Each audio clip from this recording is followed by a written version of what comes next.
بسم الله الرحمن الرحيم.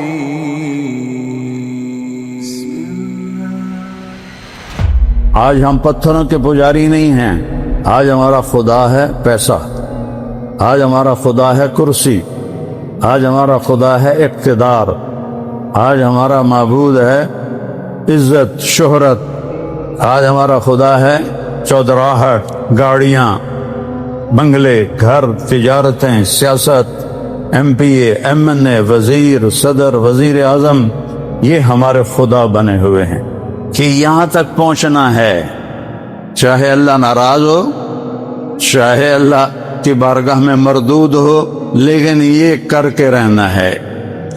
میرے نبی کی آواز اس سارے بتوں کو توڑ رہی ہے. یہ بھی بت ہیں، یہ ہم نے بت تراشے ہوئے ہیں دلوں میں، ان پر میرے نبی ضرب لگاتے ہیں. لا الہ الا اللہ. ان عزتوں کے پیچھے مت دوڑو جس کے آگے جہنم کی آگ ہے. اس پیسے کے پیچھے مت دوڑو جس کے آگے جہنم کی آگ ہے.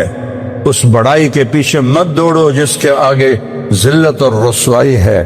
اجل ہی نے چھوڑا نہ کسرا نہ دارا، اسی سے سکندر صفات بہارا. ہر ایک لے کے کیا کیا نہ حسرت ستارہ، پڑا رہ گیا سب یوں ہی ٹھاٹھ سارا. جگہ جی لگانے کی دنیا نہیں ہے، یہ عبرت کی جا ہے تماشا نہیں ہے.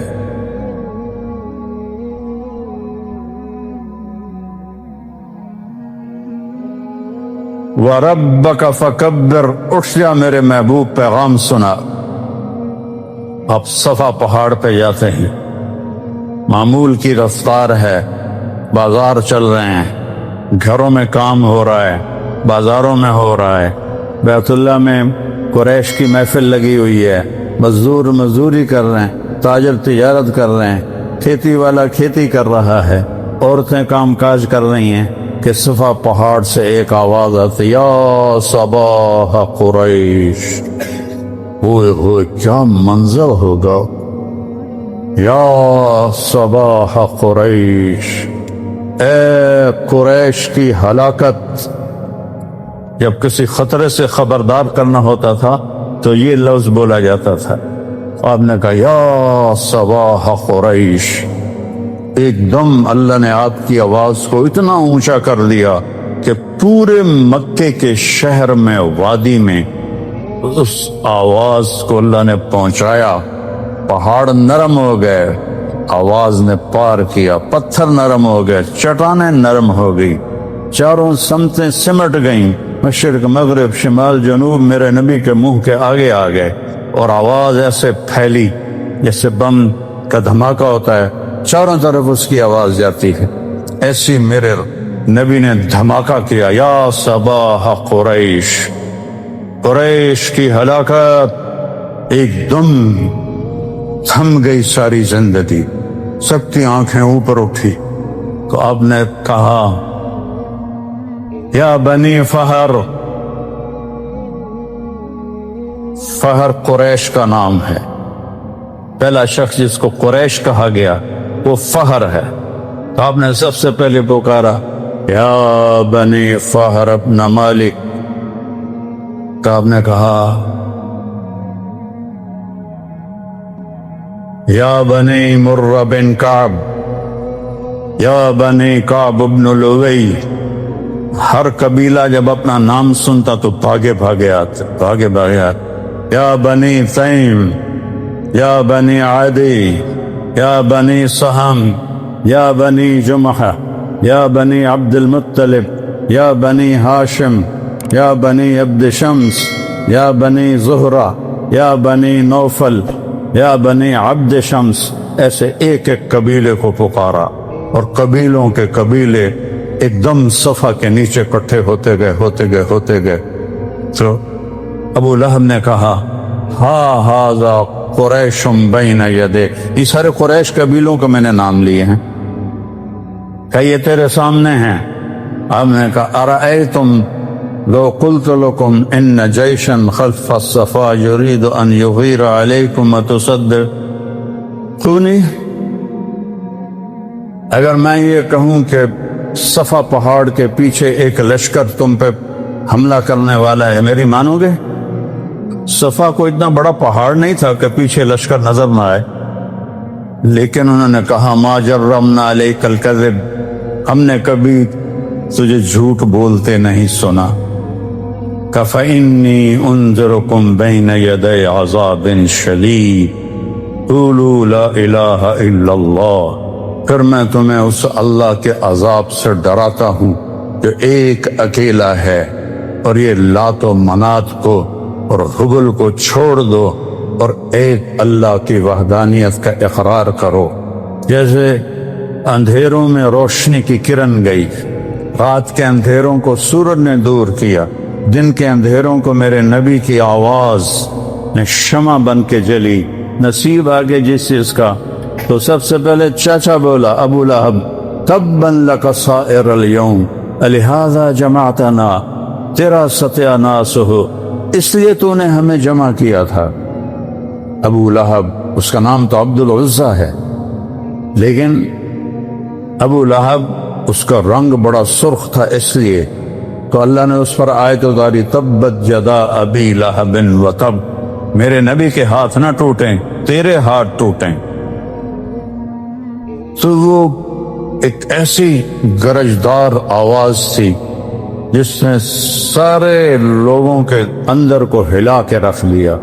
صدیوں سے وہ لات کی عبادت، منات کی عبادت، عزا کی عبادت، آج ہم پتھروں کے پجاری نہیں ہیں، آج ہمارا خدا ہے پیسہ، آج ہمارا خدا ہے کرسی، آج ہمارا خدا ہے اقتدار، آج ہمارا معبود ہے عزت شہرت، آج ہمارا خدا ہے چودراہٹ، گاڑیاں، بنگلے، گھر، تجارتیں، سیاست، ایم پی اے، ایم این اے، وزیر، صدر، وزیر اعظم، یہ ہمارے خدا بنے ہوئے ہیں کہ یہاں تک پہنچنا ہے، چاہے اللہ ناراض ہو، چاہے اللہ کی بارگاہ میں مردود ہو، لیکن یہ کر کے رہنا ہے۔ میرے نبی کی آواز اس سارے بتوں کو توڑ رہی، یہ بھی بت ہیں، یہ ہم نے بت تراشے ہوئے ہیں دلوں میں، ان پر میرے نبی ضرب لگاتے ہیں، لا الہ الا اللہ، کوئی معبود نہیں سوائے اللہ کے۔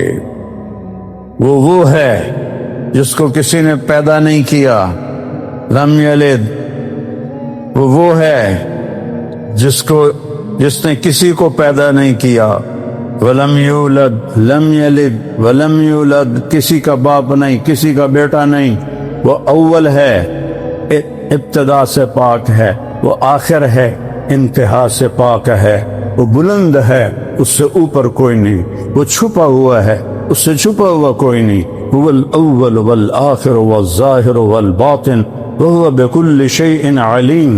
یہ بجلی کی کڑک کی طرح اللہ نے کہ نبی نے توحید کی صدا لگائی، سبح للہ ما فی السماوات والارض وهو العزیز الحکیم، کل کائنات تیرے رب کی تسبیح پڑھتی ہے، اور تسبیح ہے صباحہ سے، صباحہ ہے تیرنا، اسے تیرنے والا مستقل تیرتا ہے تو تب کنارے تک پہنچتا ہے۔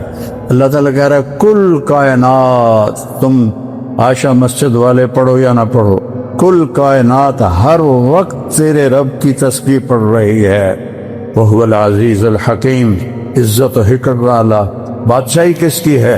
لَهُ مُلْكُ السَّمَاوَاتِ وَالْأَرْضِ، وہ ہے زمین و آسمان کا شہنشاہ۔ تو جب وہ زمین آسمان کا، یہ چھوٹے چھوٹے صدر وزیر اعظم، وہ تو فرعون جیسے بادشاہوں کو اللہ لڑکاتا ہے، جس نے 70,000 بچے ذبح کر دیے، کوئی بول نہ سکا، ان بادشاہوں کو اللہ، یہ تو بادشاہ ہے ہی نہیں، ان کو اللہ للکارتا ہے کہ لہو ملک السماوات والارض، تیرے اللہ کی بادشاہی ہے زمین میں آسمان میں۔ کیا طاقت ہے اس کی؟ یحیی و یمیت، تم کسی کو مار کے دکھاؤ، تم کسی مردہ کو زندہ کر کے دکھاؤ، مارتا بھی تیرا اللہ ہے اور بچاتا بھی تیرا اللہ ہے۔ مچھلی کے پیٹ میں جانے سے کوئی زندہ رہ سکتا ہے؟ یونس علیہ السلام کو مچھلی کے پیٹ میں رکھا اور زندہ رکھا، اور مچھلی کو شیشہ کر دیا اور سمندر کو روشن کر دیا۔ وہ مچھلی کے پیٹ میں شیشے کی طرح باہر سب کچھ دیکھ رہے ہیں، جہاں سے گزرتے ہیں سمندر روشن ہوتا جاتا ہے۔ اور وہ جتنے دن بھی رہے، کوئی پکی روایت کوئی نہیں ہے، جتنے دن بھی رہے وہ مچھلی ان کو سیر کراتی رہی، اور وہ اس میں زندہ بیٹھے ہیں۔ ہے کوئی عقل میں آنے والی بات کہ مچھلی کے پیٹ میں ایک آدمی جائے، وہ تو جاتے ہی اس کے معدے کی چکی کے اندر وہ پس کے سرما بن جاتا ہے۔ مچھلی بھی کوئی چھوٹی تھوڑی تھی، ویل مچھلی تھی۔ تو کس نے مچھلی کے پیٹ میں موت کو حکم دیا کہ نہیں آئے گی تو؟ مچھلی کو حکم دیا مہمان ہے تیرا، نہیں کھائے گی تو۔ مچھلی کو حکم دیا شیشہ بن جا، پانی کو حکم دیا سفید بن جا۔ کوئی 200-400 میٹر کے بعد تو روشنی جاتی نہیں سورج کی، گھپ اندھیرا ہوتا ہے۔ یحیی، زندگی دینے پر آؤں، مچھلی کے پیٹ میں بچا کے دیکھاؤں۔ آگ کے شعلے آسمان کو جا رہے ہیں۔ ابراہیم کو کیسے ڈالیں؟ تو کوئی قریب بھی جاتے تو جلتے تھے، تو ابراہیم سے کہنے لگے تو چلا جا۔ اس نے کہا میں کیوں جاؤں، میں نے تسی آپ لے جاؤ۔ تو آخنا یہ انہوں لے جا بھی ہے تو آپ بھی مرنے ہیں، ان کی کریے۔ شیطان آیا، اس نے ایک ان کو غلیل بنا کے دی، کس میں ڈال کے پھینکو، اس میں سے نکلے اور اڑے۔ ادھر جبریل آ گیا، ادھر پانی کا فرشتہ آ گیا۔ اللہ کا حاجتن ابراہیم، کوئی ہماری ضرورت؟ اما الیکم فلا اما اللہ فنا، تم بھی میری طرح مخلوق ہو، مجھے تمہاری حاجت، تمہاری کوئی ضرورت نہیں۔ ہاں میں اللہ کا محتاج ہوں، وہ میری ضرورت ہے۔ جبریل، میکائیل، تم کیا میری کر سکو گے؟ میں اللہ کے سامنے ہوں، مجھے دیکھ رہا ہے۔ وہ جلانا چاہتا ہے تو میں جل جاؤں گا، بچانا چاہتا ہے تو اسے بچانے کے لیے تیری اور میکائیل کی ضرورت کوئی نہیں ہے۔ یا آگ کے اوپر پہنچے ہیں تو اوپر سے حکم ہے، یا نار کونی بردار، اے آگ ٹھنڈی ہو جا۔ وہ اتنی ٹھنڈی ہوئی کہ ابراہیم کانپنے لگے۔ پھر دوسرا حکم ہے، وسلاما، سلامتی سے ٹھنڈی ہو، اتنی ٹھنڈی نہ ہو کہ سردی لگنے لگ جائے۔ آگ کے ڈھیر پہ موت کا ارادہ نہیں ہے، کس نے بچایا؟ ہم نے اپنی زندگی اور موت ان بادشاہوں کے حوالے سمجھی ہوئی ہے۔ یہ ہمیں مار دیں گے، یہ ہمیں قتل کر دیں گے، یہ ہمارے ساتھ یہ کر دیں گے۔ یہ مچھر کو بھی نہیں مار سکتے۔ اللہ ہے، اللہ یحیی، کہ وہ زندگی کا ارادہ کرتا ہے، پوری دنیا مل کے مارنا چاہے، اللہ کی قسم نہیں مار سکتے۔ فرعون نے کتنے بچے قتل کیے موسیٰ کو مارنے کے لیے۔ اللہ نے موسیٰ علیہ السلام کو اس کی گود میں پالا، 30 سال تک ان کی گود میں پالا۔ آگ کے ڈھیر پر گرے، جبریل آئے، جنت سے کرتا لائے اور چونکہ ان کو ننگا پھینکا گیا تھا، تو سب سے پہلے اللہ کے نام پر جنہیں ننگا کیا گیا وہ ابراہیم ہیں۔ تو آپ نے فرمایا قیامت کے دن سب لوگ ننگے اٹھیں گے، نبی بھی، ولی بھی، صحابہ بھی، عورتیں بھی، مرد بھی۔ اول من یکسا ابراہیم، سب سے پہلے جسے کپڑے پہنائے جائیں گے ابراہیم علیہ السلام ہوں، جو کہ وہ سب سے پہلے ننگے کیے گئے۔ ثم انا، پھر مجھے کپڑے پہنائے جائیں گے، پھر انبیاء کو پہنائے جائیں گے، پھر پتہ ہے کون ہے؟ کب پھر مؤذنین کو کپڑے پہنائے جائیں۔ یہ ہمارے مؤذن جو تھوڑے تھوڑے پیسوں پہ تم چودھریوں کی ڈانٹ بھی کھاتے ہیں اور اذانیں بھی دیتے ہیں، قیامت کے دن دیکھنا کہ اللہ ان کو کیسے کپڑے پہنائے گا؟ میں اور تم ننگے کھڑے ہوں گے اور یہ اذان دینے والے کپڑوں میں ہوں گے، ان کا سردار آگے بلال حبشی ہوگا۔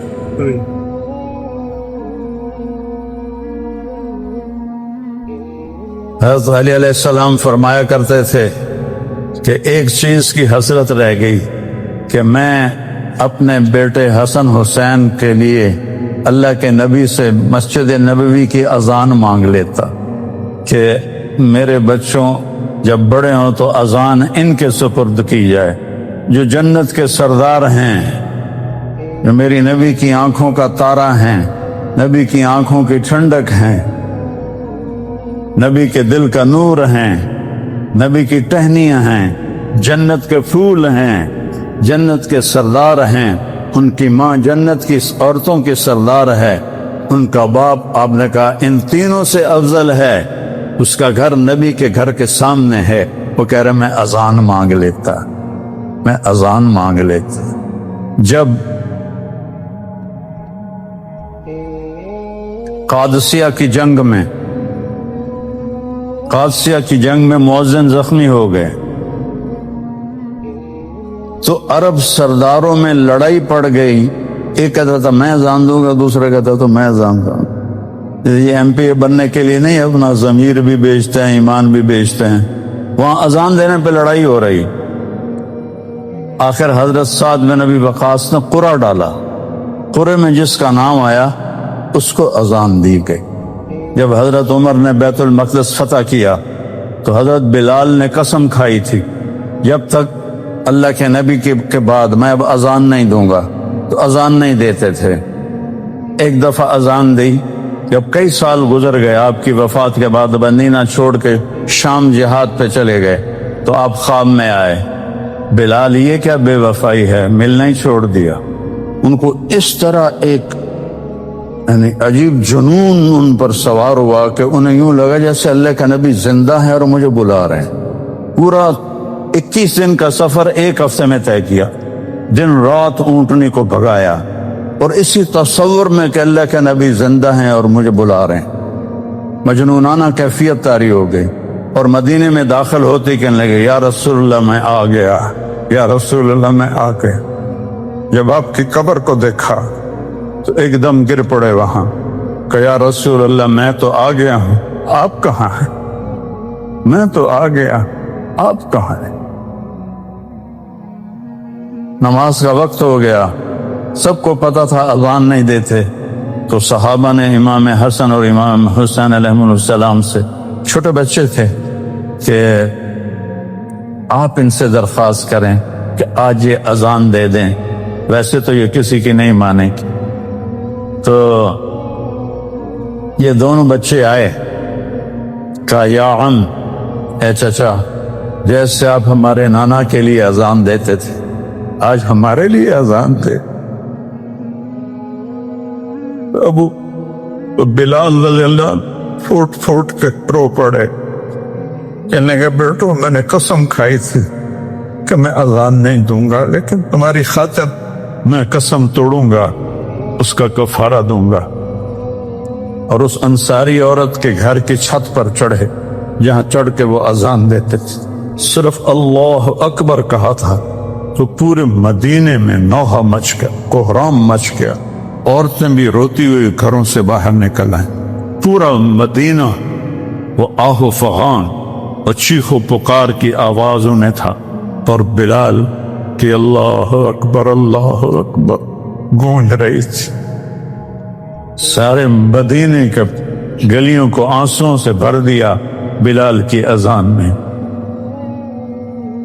ہاں، قیامت کے دن میرے نبی نے فرمایا میں میدان محشر میں چلوں گا، میں براق پہ ہوں گا، اور بلال میرے آگے سرخ اونٹنی پہ ہوگا۔ جب میدان محشر میں پہنچیں گے تو اللہ بلال سے کہے گا اذان دے، تو وہ اونٹنی پہ کھڑے ہو کے اذان دیں گے۔ اس دن سن لینا سب اذان بلالی سن لینا۔ جب بیت المقدس فتح ہوا اور پہلی نماز وہاں پڑھی جانے لگی تو 36,000 کا لشکر تھا۔ حضرت عمر وہاں کے پادریوں نے کہا تھا اپنے خلیفہ کو بھیج دو، ہماری کتابوں میں لکھا اس کا حلیہ، وہ ہوا تو چابیاں پکڑا دیں گے ورنہ خون کا آخری قطرہ بہائیں گے تم سے لڑنے کے لیے۔ تو حضرت عمر کو بلایا گیا، تشریف لائے اور قلعے کی دیوار کے سامنے کھڑے ہوئے۔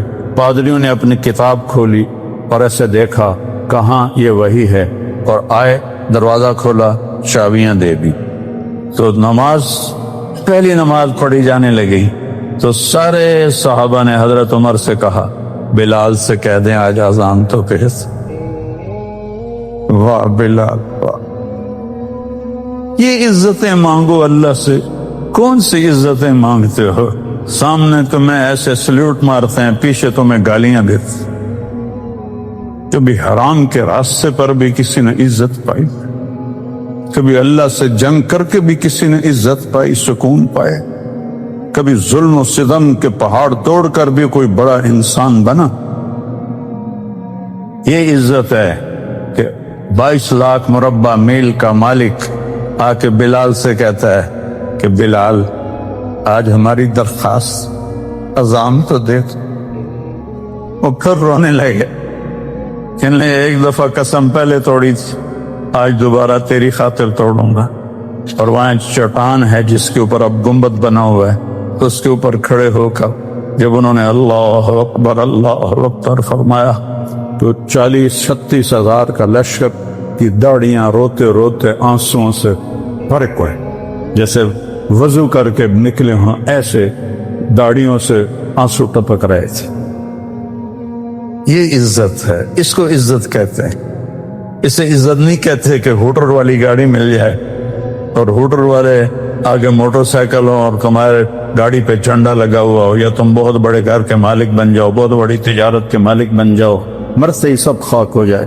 اجل ہی نے چھوڑا نہ کسرا نہ دارا، کدھر گئے کسرا کدھر گئے دارا، اسی سے سکندر صفاتے بہارا، کہاں گیا سکندر؟ 10 سال میں 16 لاکھ مربع میل اس نے رقبہ فتح کیا۔ 10 سال میں 16 لاکھ مربع میل،